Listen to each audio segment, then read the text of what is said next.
अस्सलाम वालेकुम। Immigration to Europe में मैं हूँ आपकी होस्ट नजदा डार और मेरे साथ मौजूद है मेरे को होस्ट मोहम्मद इमरान। कैसे इमरान? जी अल्हम्दुलिल्लाह, मैं ठीक हूँ। आप बताइए, ठीक है।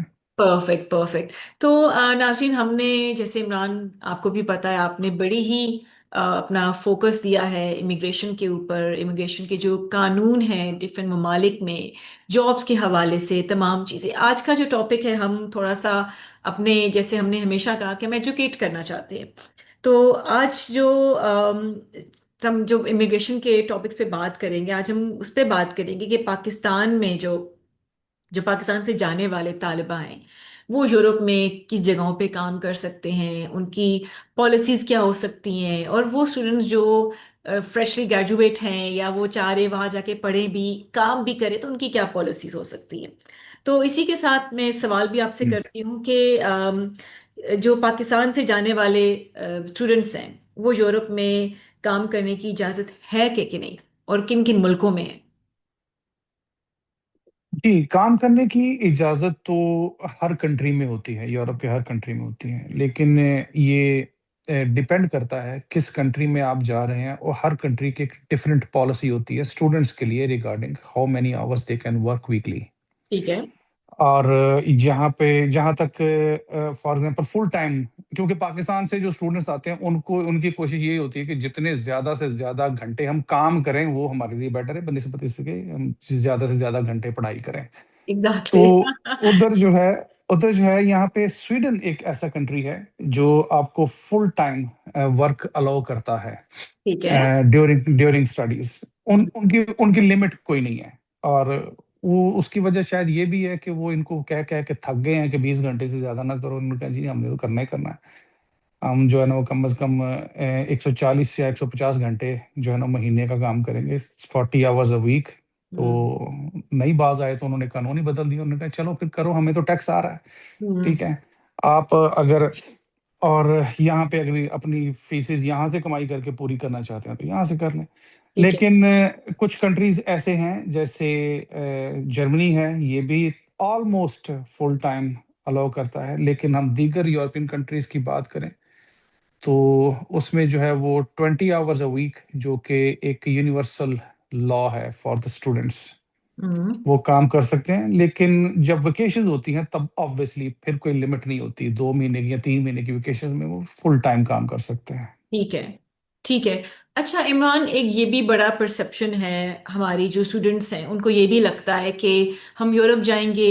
अगेन वहाँ पे हम फीसिस भी डिस्कस कर चुके हैं कि स्टूडेंट के जो यूनिवर्सिटी की फीस है वो क्या, उसका ब्रैकेट क्या है, उसका कैप क्या है। तो कहीं ना कहीं ये भी परसेप्शन है कि हाँ, अगर मैं स्टूडेंट हूँ और मैं यूरोप जा रही हूँ पढ़ने के लिए, तो मैं पढ़ाई के साथ अपनी फीस भी निकाल सकती हूँ। तो आपको क्या लगता है, वो जो उनको काम दिया जाता है उसके मिनिमम सैलरी या मिनिमम वेज क्या होती है, क्या उससे स्टूडेंट्स अपने स्कूल्स की या यूनिवर्सिटी की फीस अदा अदा कर सकते हैं? थोड़ा सा मुश्किल होता है लेकिन करते हैं। हम्म। क्योंकि मैंने हार्डली कुछ स्टूडेंट्स को देखा है जो कि पाकिस्तान से फीस मंगवा के यूनिवर्सिटी को पे करते हो, या इंडिया से या बांग्लादेश से। आप मैं कहते हो यानी कि अपने घर से। हाँ, नहीं ऐसा नहीं करते। वो ज्यादातर जो है यहाँ पे अपने आप को टफ टाइम देते हैं। और उसमें जो है वो मुख्तलिफ सिनेरियोज होते हैं, क्योंकि जब ये यहाँ पे आते हैं ना, तो बहुत सियाने हो जाते हैं। हम्म। पाकिस्तान से या इंडिया से या बांग्लादेश से जो है ना वो इनको इस 20 घंटे ही जेन में लेके आते हैं। हम्म। लेकिन उन 20 को 40 से 40 को 80 कैसे करना है ये यहाँ आके इनको पता चल जाता है, हम्म। और वो कर भी लेते हैं। हम्म। और ये जो है फॉर एग्जांपल, अगर कोई ये कहे कि जी मैं पूरी फीस जो है 20 आवर्स वर्क करके पे करूंगा, that is actually actually not possible. Not possible. Okay. Not possible. उसमें 20 घंटे से क्योंकि उसने अपने जो है वो एक्सपेंसेस भी यहाँ पे बॉदर करने यस। हैं, यस। अकोमोडेशन का करना है या खाने पीने का, ट्रेवल का। और हम्म। उसके बाद फीस जो है वो हैवी फीस होती है। तो ऑब्वियसली उनको जो है on the second side of the coin जाना पड़ता है, और वहां पे जाके कुछ यहाँ पे स्टूडेंट्स होते हैं जो कि लीगल नहीं होता, लेकिन वो काम करते हैं और कैश अमाउंट लेते हैं और उससे जो है ना अपना सर्कल चलाते हैं।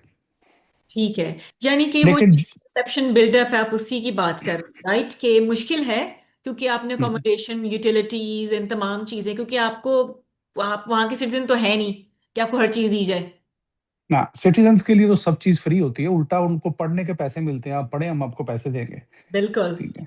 और ये तो हमारे लिए है ना कि हम आते हैं और हमारे ऊपर एक फीस का एक पहाड़ खड़ा होता है, और उसको फुलफिल करने के लिए जो है ना वो स्टूडेंट्स को जॉब्स करनी पड़ती हैं, और ऑब्वियसली जॉब्स उनको फिर करनी पड़ती हैं इवनिंग शिफ्ट्स में हम्म, ज्यादातर, क्योंकि डे टाइम्स में उनकी यूनिवर्सिटी होती है और नाइट शिफ्ट्स में उनको काम करने पड़ते हैं, और फिर वहां से आप अंदाजा लगा लें कि उन्होंने कितना सोना है और कितना पढ़ना है और बिल्कुल।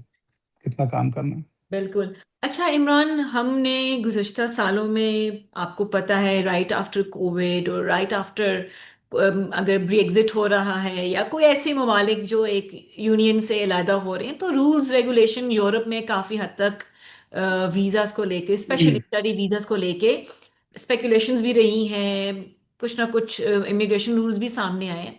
तो आपको लगता है कि जो एशियन कंट्रीज़ हैं, अगर उनका रुझान यूरोपियन ममालिक में पढ़ाई के लिए ज़्यादा है, तो आपको क्या लगता है कि आज के जो सर्कमस्टांसेस चेंज हो रहे हैं, क्या यूरोपियन ममालिक एशियन कंट्रीज में, स्पेशली पाकिस्तान हो गया, इंडिया हो गया, कंट्रीज लाइक दैट, उनके लिए थोड़ा सा वो लिमिटेशंस या रिस्ट्रिक्शंस डाल रहे हैं कि हाँ, इन स्टूडेंट्स को थोड़ा हद तक हमने अपने मुल्क में आने देना है? कोई ऐसा रीजन आपके सामने आ रहा है? जी, एक एग्जांपल डेनमार्क में हमारे सामने आई। बाकी दीगर कंट्रीज की वीजा पॉलिसी स्टूडेंट्स के हवाले से अभी तक जो है कोई इंफॉर्मेशन ऐसा हमारे पास ऑथेंटिक नहीं है कि उन्होंने वीजा पॉलिसी रिवाइज की है ठीक है। इंटरनेशनल स्टूडेंट्स को लेके, स्पेशली साउथ एशियन स्टूडेंट्स को लेके। हम्म। लेकिन डेनमार्क ने पिछले दिनों में एक इनिशिएटिव लिया कि इन्होंने वीजा पॉलिसी को स्ट्रिक्टन नहीं किया, ये नहीं कहा कि हम स्टूडेंट्स लेंगे नहीं हम्म। या हम इनको वीजा नहीं देंगे। उन्होंने पहला स्टेप ये लिया कि असल में स्टूडेंट्स, ये होता है कि जब कोई पढ़ने आता है ना पाकिस्तान इंडिया से, वो ज्यादातर जो है, ज्यादातर तो नहीं, आप ये कह सकते हैं 50% जो है वो अपनी फैमिली जो है ना वो साथ ले आते हैं, यस। बीवी बच्चे, यस। अलाउ तो होता है उनको। तो डेनमार्क ने यहाँ से पहला ये इनिशिएटिव लिया कि इनको जो है वो एक सर्टेन पीरियड ऑफ टाइम तक ये अपनी फैमिली यहाँ पे नहीं बुला सकते हैं, उसके बाद ये बुला सकते हैं। ये पहला इनिशिएटिव है, लेकिन आगे की जो वाइब्स आ रही हैं वो यही आ रही हैं कि ये लिमिटेड करेंगे, क्योंकि स्टूडेंट्स जो यहाँ पे डेनमार्क में आते हैं उनको जो है इन्होंने देखा कि ये बहुत ज्यादा काम कर रहे हैं, पढ़ाई कम कर रहे हैं, हम्म। और उसमें जो है वो इस वजह से उन्होंने इस पॉलिसी को जो है ना थोड़ा सा रिवाइज किया है। लेकिन ये कहना कि ये खत्म कर देंगे या ये आने नहीं देंगे, एज सच ऐसी कोई न्यूज़ इस वक्त जो है वो नहीं है ऑथेंटिक। ठीक है।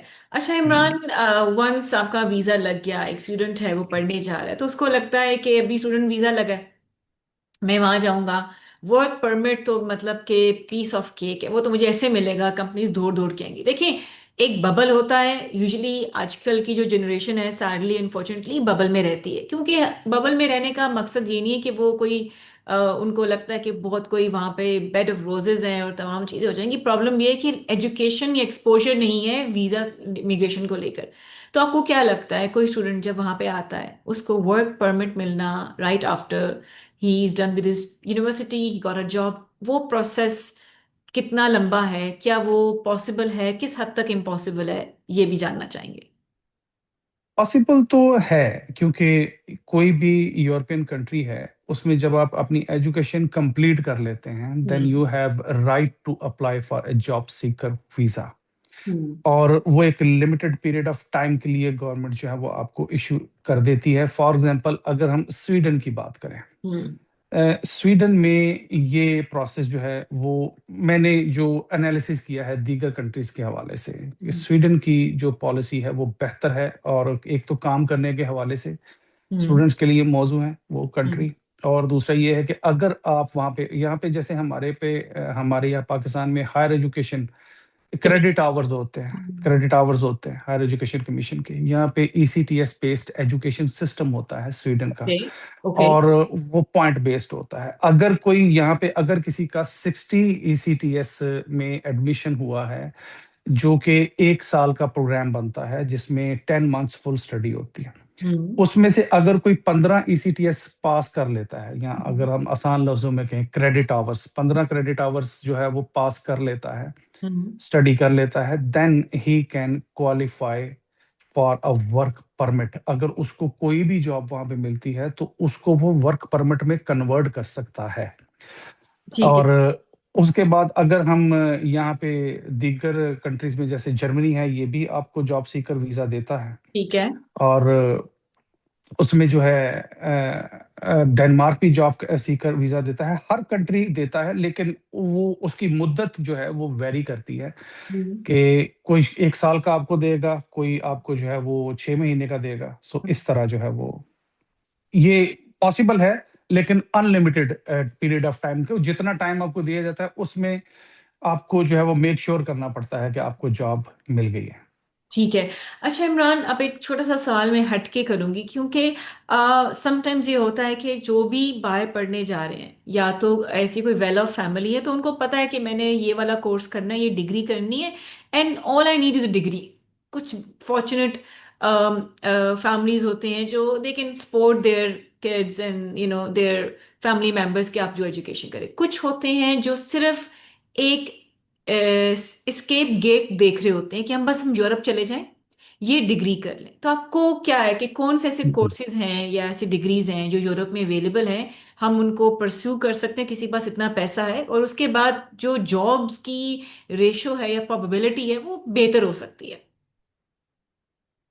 असल में यहाँ पे जहां तक बात है डिग्री कंप्लीट करने की ख्वाहिश जो है वो बहुत कम देखने को मिलती है कि मैं डिग्री कंप्लीट कर लूं। हम्म। पहली बात तो ये है। लेकिन हाँ, जो एक्चुअली जेन्युइन स्टूडेंट्स होते हैं जिन्होंने एक प्लान किया हुआ है, एक प्लॉट डिजाइन किया हुआ है कि मैं यूरोप आऊंगा, स्टडी करूंगा और वहां पे अपना फ्यूचर बनाने की कोशिश करूंगा, और अगर मैं नहीं बना सकता तो मैं एटलीस्ट वो यूरोपियन डिग्री लेके पाकिस्तान आऊंगा और यस। अपने आप को एक बेटर पोजीशन पे मैं देख सकता हूँ। यस। यस। तो ये तो सिनेरियो बहुत कम देखने को मिलता है, लेकिन ओवरऑल ये सिनेरियो है और होना भी यही चाहिए कि ठीक है। उनको फोकस जो है वो अपनी स्टडी पे ऊपर करना चाहिए। क्योंकि यूरोपियन डिग्री एक जो है ना वो एक आपकी सीवी में, रिज्यूमे में अगर यूरोपियन डिग्री है तो वो एक प्लस पॉइंट होता है पाकिस्तान आपके के लिहाज पास। से।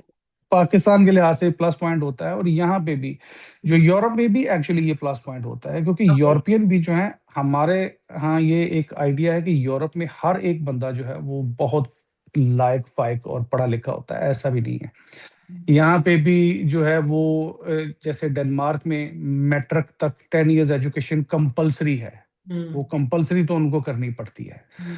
अक्सर जो है ना वो उस कंपलसरी के बाद जो है ना वो जो है ना वो इधर उधर हो जाते जाती है। हैं और अपनी अपनी मसरूफियत जारी कर देते हैं। कोई कोई अपना बिजनेस शुरू कर देता है, या कोई कोई रूटीन से हट के अपना कोई कारोबार या कोई ऐसी मसरूफियत रख लेता है जिसमें उसको ज्यादा बर्डन फील ना हो। तो यूरोपियन लोगों में इसीलिए यहाँ पे जैसे डेनमार्क में डॉक्टर्स की और नर्सेज की जो है ना वो इंतहाई इनको जरूरत महसूस हुई, तो उन्होंने पाकिस्तान से, इंडिया से, बांग्लादेश से उनको यस। बुलाना शुरू कर दिया। तो यस। ये चीज़ है।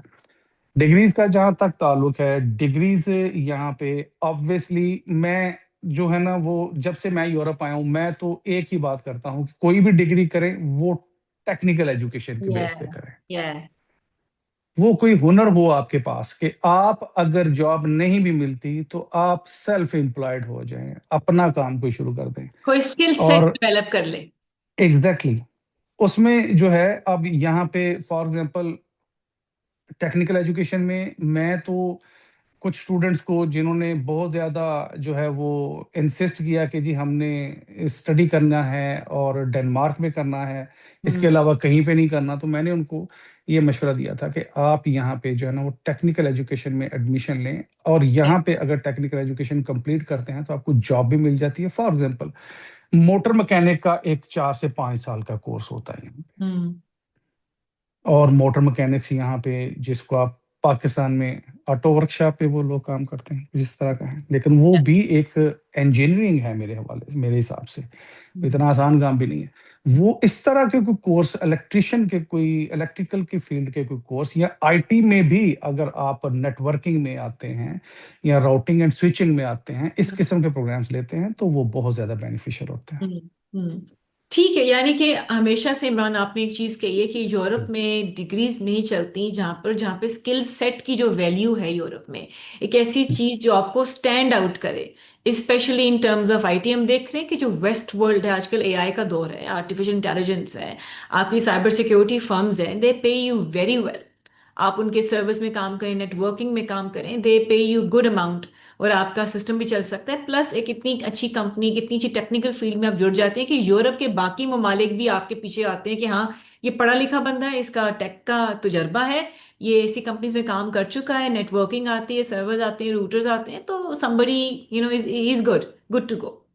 या अच्छा, अब सबसे बड़ी चीज आती है कि अगर आपको वर्क परमिट भी मिल गया, अब अगला जो स्टेज आता है वो होता है नेशनल। क्योंकि हम आजकल जो भी होगा, किसी भी जगह से यूरोप में जा रहा है, उसका होगा कि वर्क परमिट मिल गया, फिर तो मैं नेशनल तो बन ही गया। मगर आई हर्ड द स्टोरी जहाँ पे मसले खराब भी होते हैं। उस पे आपकी क्या राय है? देखिए यहाँ पे यूरोप में अगर आपके पास वर्क परमिट होता है, that work permit can lead towards citizenship. ये तो पॉसिबल है, ठीक है। इससे इनकार नहीं किया जा सकता। अब डिपेंड करता है कि वो उसकी रिक्वायरमेंट्स क्या हैं। फॉर एग्जांपल, अगर आप हम किसी एक कंट्री की फॉर एग्जांपल मिसाल लेते हैं, हम स्वीडन को ले लेते हैं या डेनमार्क को ले लेते हैं। तो यहाँ पे ये है कि आपकी एजुकेशन कंप्लीट हुई, उसके बाद आपने रिक्वेस्ट किया कि मुझे अप्लाई किया कि मुझे जॉब सीकर वर्क परमिट जो है वो दिया जाए, वो उनको दिया जाता है। इन द मीन वाइल अगर वो जॉब ले लेते हैं और उसके बाद फिर उनकी उनका एक नया सफर शुरू होता है।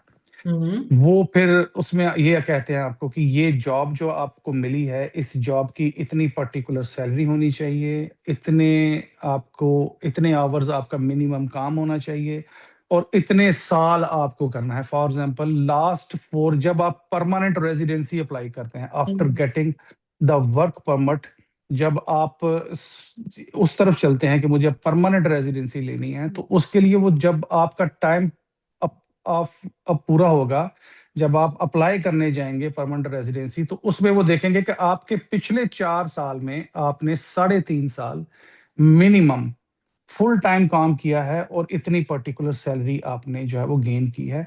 देन उसके बाद कुछ और फॉर्मेलिटीज होती हैं कि आपने एक लैंग्वेज का इम्तिहान पास करना होता है हम्म। यहाँ पे, जो पर्टिकुलर जिस कंट्री में आप हैं उस कंट्री का एक सर्टन लेवल तक आपको प्रूव करना होता है कि आपको लैंग्वेज आती है। यहाँ पे अगर आपको, जैसे डेनमार्क की बात करते हैं, तो इसमें आपने अगर 5 साल में परमानेंट रेजिडेंसी लेनी है after getting the work permit, hmm. तो आपको एडवांस लेवल पे मॉड्यूल 3 को जो है वो क्लियर करना पड़ेगा। उसके बाद आपको जो है ना वो एक मेलबोर्न उसको बोलते हैं कल्चर का एक इम्तिहान पास करना पड़ेगा। उसके बाद वो आपको परमानेंट रेजिडेंसी देते हैं। तो ठीक। ये 5 से 6 साल का सफर होता है और इसमें आपको फुल टाइम इन्वेस्ट करना पड़ता है। और दीगर जो भी कंट्रीज हैं उनकी अपनी रिक्वायरमेंट्स हैं, वेरी वेरी करती हैं। लेकिन ये सफर जो, जहां तक क्वेश्चन की बात है, तो ये पॉसिबल है and that can lead towards a permanent residency as well as towards citizenship. Perfect, यानी कि जैसे आप हमेशा कहते हैं कि वहाँ की जो लैंग्वेज है, वहाँ का कल्चर है, उसका एक टेस्ट होता है। गालिबन मुझे याद है, आपने अपना भी बताया था कि आपने भी दिया था, वो देना या जरूरी है कि how well associated you are with the country that you apply for a job और for a education purpose. You must know its background, culture and norms. ये तो बहुत जरूरी है। और ये भी या आपने क्लियर कर दिया कि टेक्निकल जो है डिग्रीज, आप उसमें अप्लाई करें, आपके पास पैसा है, आपको आपको समझ आ गई है कि हाँ मुझे वहां पर रहना है, तो ये थ्रेश होल्ड है, ये तमाम चीजें हैं। अच्छा इमरान, ये प्रोसेस कितना लंबा हो सकता है? मगर मुझे स्टडी वीजा के ऊपर वर्क परमिट मिलता है, सो आप कितना, आपको लगता है उसके बाद फैमिली को बुलाना, उसमें कितना ये टाइम एंड कैलकुलेशंस आपको लगता है हो सकता है? ये बड़ा दिलचस्प सवाल है। ये हर कंट्री का अलग से एक है। ठीक है। इसका अगर हम आसान लफ्जों में इसको अगर कंक्लूड करने की कोशिश करें, तो वो ये है कि जब कोई यहाँ पे स्टडी वीजा पे आता है, फॉर एग्जांपल 1 साल के या 2 साल के प्रोग्राम में, हम्म। तो उसका 2 साल का प्रोग्राम खत्म होगा, फिर उसको जॉब सीकर वीजा मिलेगा। हम्म। जॉब सीकर वीजा उसको फॉर एग्जांपल 1 साल का मिलता है और उसको जॉब मिल जाती है, देन टाइम हम्म। स्टार्ट्स। और उसमें जो उनका फिर अगला जो मरहला है वो पीआर की तरफ जाता है, that the student can get in minimum 5 years. So okay.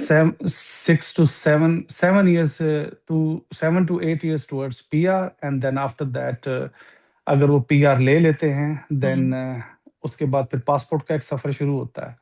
उसके लिए भी कुछ रिक्वायरमेंट्स होती हैं। वो अगर हम एक ओवरऑल जनरल बात करें कि पासपोर्ट लेने के लिए एक स्टूडेंट को कितना टाइम दरकार है, तो सच्ची बात तो ये है कि 13 से 14 साल उसको लग सकते हैं उफ, पासपोर्ट लेने। दैट्स यानी कि उस मगर उस पासपोर्ट इमरान, उस पासपोर्ट के दौरान फैमिली बुलाना, वो चीजें, वो तो फिर नेशनल, मतलब वो अपने अपने अपने मुल्क के पासपोर्ट पे ट्रेवल कर सकता है बैक एंड फोर्थ, बट उसको उस मुल्क का पासपोर्ट नहीं मिल सकता।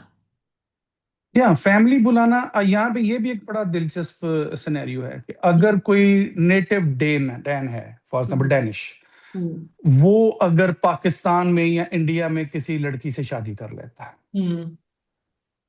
उसको ये तिगनी का नाच नचा देते हैं गवर्नमेंट वाले कि तुम इसको उसको वीजा नहीं देते, उसकी वाइफ को। उस पर बहुत ज्यादा कंडीशंस होती हैं। पहले तो वो देख कहते हैं कि जी एज 24 से जो है ना, वो चूंकि आपने जिससे शादी की है वो कम है, तो इसलिए हम वीजा नहीं देंगे। ठीक है। ओके। और इस तरह की जो है ना वो रिस्ट्रिक्शंस हैं। लेकिन ये बड़ी अजीब बात है, कोई पाकिस्तान से स्टडी वीजा पे आया है या वर्क वीजा पे आया है। फॉर एग्जांपल, मैंने अपनी फैमिली बुलाई थी जब मैं जब यहाँ पे आया था, तो उसके 6 महीने बाद मैंने फैमिली को, 15 दिन में मेरी फैमिली को जो है ना वो इन्होंने वीजा दे दिया। हाँ। और इसकी निस्बत जब कोई यहाँ पे नेटिव डैनिश सुनता था ये बात, हम्म। पूछता था मुझसे कि तुम्हारी फैमिली, मैंने कहा हाँ। तुम्हारी वाइफ को वीजा मिल गया? मैंने कहा जी मिल गया। क्यों मिल गया, कैसे मिल गया? वो गुस्सा करते थे इस बात का। ठीक है, कि हमें जो है वो उसकी उसकी शादी हुई थी थाईलैंड में किसी के साथ, लड़की के साथ, तो उसको वीजा नहीं दे रहे थे। ओ। तो ये वीजा फैमिली को मिल जाता है। स्टूडेंट्स के लिए फैमिली को बुलाना बहुत आसान है। डेनमार्क अब इस स्टूडेंट को इस हवाले से रिस्ट्रिक्ट करने जा रहा है कि ये फैमिली जो 15 दिन में जो वीजा दे देते थे फैमिली को, अब वो उसमें जो है वो थोड़ी सी रिस्ट्रिक्शंस रिवाइज करेंगे इस वीजा पॉलिसी को। लेकिन अगर दीगर यूरोपियन कंट्रीज की बात करें, तो वहां पे फैमिली को बुलाना एज सच कोई मुश्किल नहीं है। आपको सिर्फ प्रूफ करना पड़ता है कि आपके पास फंड्स हैं अपनी फैमिली को सपोर्ट करने के लिए। आई थिंक इमरान, हमें भी जैसे हम लोग जब अपना शोज प्लान करते हैं तो हम डिफरेंट टॉपिक्स रखते हैं। ये टॉपिक बड़ा अच्छा है कि वहां पे अगर आपका ऐसा कोई सर्कमस्टांसिस है कि वहां पे आपकी शादी हो रही है या आपका कोई प्लान ऐसा है, तो उसके भी क्या पॉलिसीज हैं, ये भी हम किसी शो में डिस्कस करेंगे जरूर। बिकॉज समहाउ कहीं ना कहीं people and up marrying anybody from that country जहाँ वो जा रहे होते हैं। अच्छा, एक आखिरी सवाल मैं करूंगी कि हम देख रहे हैं इमरान के यूरोपियन ममालिक के जो रूल्स थोड़े बहुत हैं, हमने पहले भी कहा था, वो इमिग्रेशन को लेके कहीं ना कहीं चेंज हो रहे हैं। वहाँ के लोग अब ये कह रहे हैं कि आप हमें जॉब नहीं दे रहे, आप बाकी लोगों को बुला के दे रहे हैं, चीप लेबर कह दें, सस्ते में काम करवा लेते हैं वो पाकिस्तानियों से, इंडियन से, जो एशिया खत्ते में रह रहे हैं। तो आपको क्या लगता है कि what is the future of the immigration policies? How can you see that? Immigration policy अगर इफेक्ट करेगी ना, तो ये पाकिस्तानियों या इंडियंस की अपने इनके अपने रवैयों की वजह से इफेक्ट करेगी।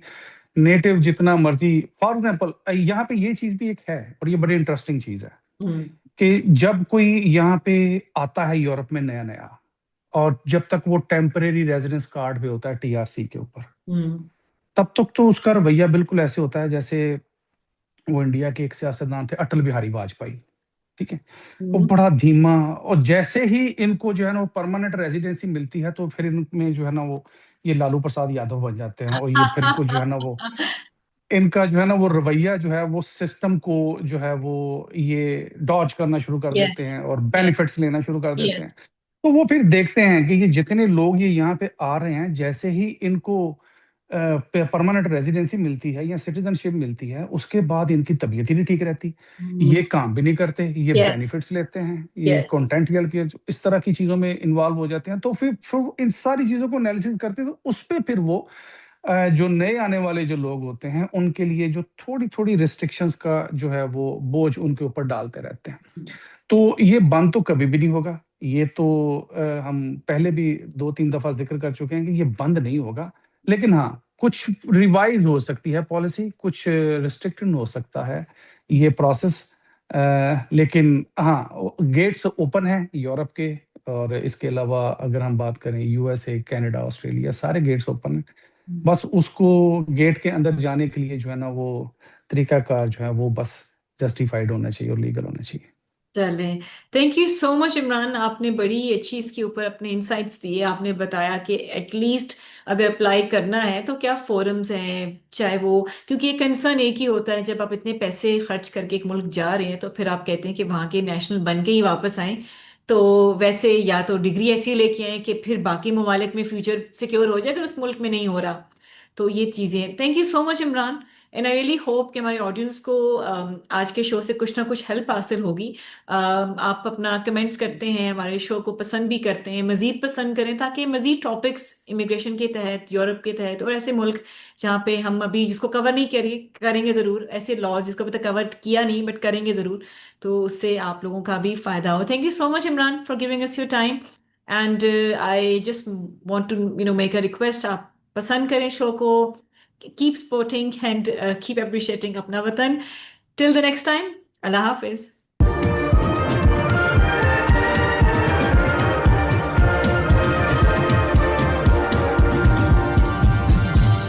You are watching Apna Watan.